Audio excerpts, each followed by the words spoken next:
Have you ever tried sampurado and buwad? Sinong gusto niyong tikman? Ako ang sampurado. Good morning mga kasyofa! Ayan, samahan niyo naman ako sa aking panibagong vlog dito sa aming probinsya. Grabe, ang aga-aga ko talaga gumising. Kasi nag-crave talaga ako ng sampurado at saka buwad. At syempre, dito tayo sa probinsya, ito talaga mahilig namin noon nung bata pa ako. Naaalala ko tuloy yung mga grandparents ko na ito talagang pinapakain nila tuwing umaga. I will start my Visaya version sa mga Tagaluzon. Kamu na nasay bahala o gadya sa muas. Ako na pud ba ang moingon ani nga tirada diha madiwa lagi. So mauton pagkakita na ko sa video ni Bite King nga ni kaon siya sampurado og buwad niya. Timing pud kay nakapangayo ko sa kong igagaw ning tabliya nga gikan pa daw ni sa laing barangay. Perfect timing na lang pud kayo kay daghan kay migbaho nga sobra mao na akong gihimo og sampurado kay para di masayang bitaw dita magsayang-sayang sa pagkaon. So pagtaud-taud ato pagawas na ko naabot pud ni akong igagaw nga naghatag sa tabliya.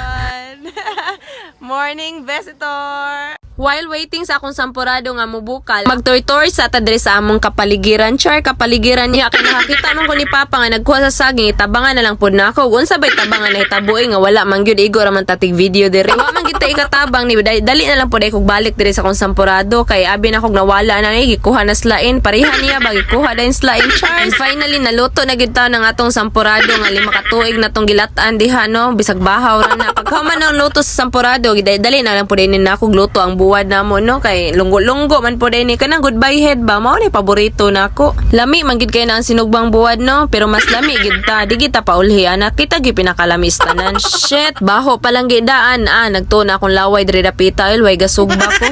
A few inches later.